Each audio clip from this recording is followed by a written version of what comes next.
પોરબંદર મહાનગરપાલિકાની સ્થાપના થઈ તે પછી ઇલેક્શન થયું ને ઇલેક્શનમાં જે ભારતીય જનતા પાર્ટીની બોડી બેઠી તે પૈકીને પહેલી જનરલ બોર્ડ મિટિંગ હતી. પહેલી જનરલ બોર્ડ મિટિંગમાં 6-7 મુદ્દાઓ પર નિર્ણયો લેવાયા છે. એમાં મુખ્ય મુદ્દો છે OTS one time settlement scheme અમે લઈને આવ્યા છે.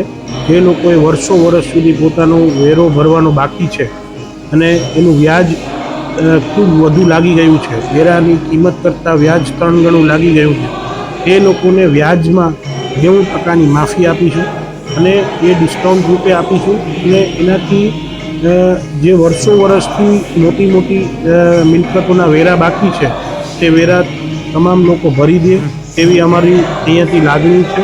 અને મારી અપીલ પણ છે લોકોને કે આપને આ વન ટાઈમ સેટલમેન્ટ સ્કીમનો સરકારે અને નગરપાલિકા દ્વારા જે આપવામાં આવી છે તેનો પૂર્ણ લાભ લો અને તમામ વેરા આપ ભરી આપો સમયસર તેવી અમારી લાગણી છે લોકો માટેની. અન્ય જે મુદ્દા લેવાના છે તેમાં એક મુદ્દો તો જન્મ મરણમાં અમારે સબ રજિસ્ટરમાં નિમણૂક બાબતનો છે.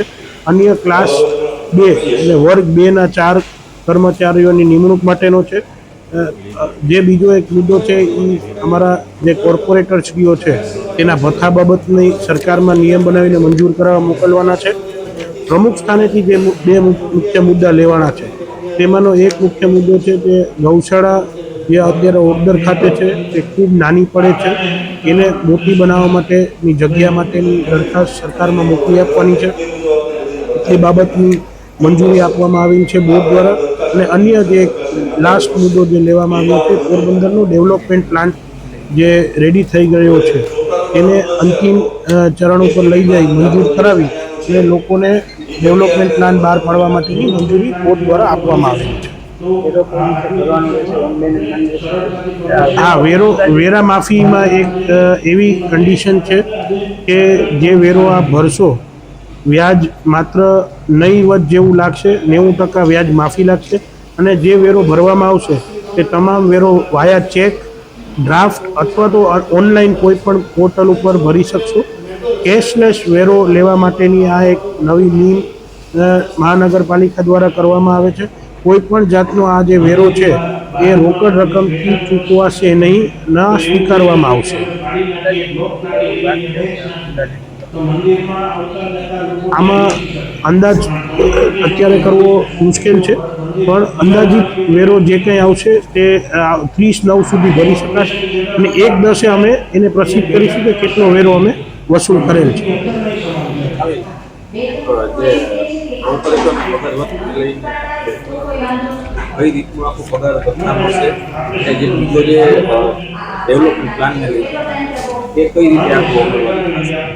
જે ભથ્થા બાબતે છે તે સરકાર દ્વારા અમને એક નિશ્ચિત રૂપે એક પરિપત્ર કરવામાં આવેલ છે જેમાં એનું માસિક ભથ્થું 7,000 રૂપિયા આપવામાં આવશે.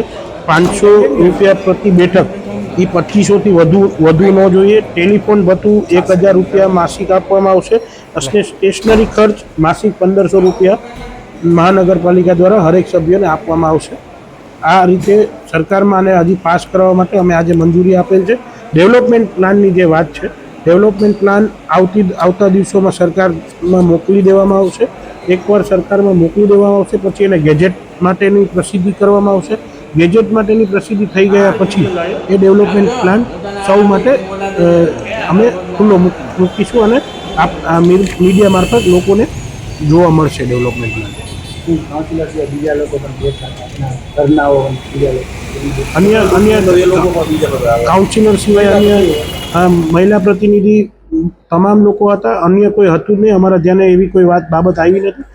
આપ અમારા ધ્યાને મૂકો છો તો અમે બીજી વખત કોઈ હાજર ના રહે તેવી તાકેદારી રાખશું. Thank you.